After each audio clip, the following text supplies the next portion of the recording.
মালদ্বীপের কাজের সুবিধা কেমন বর্তমানে? অনেক ভালো, লোকজন আসতেছে নাকি? যাই হোক, আমি তো কাজেও যাই না, দালালির কাছেও যাই না। আমার যদি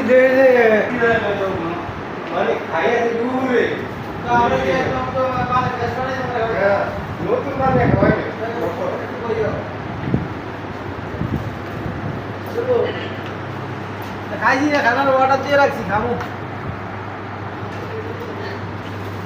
অর্ডার দিয়েছি, ওনা আছে না, ওনা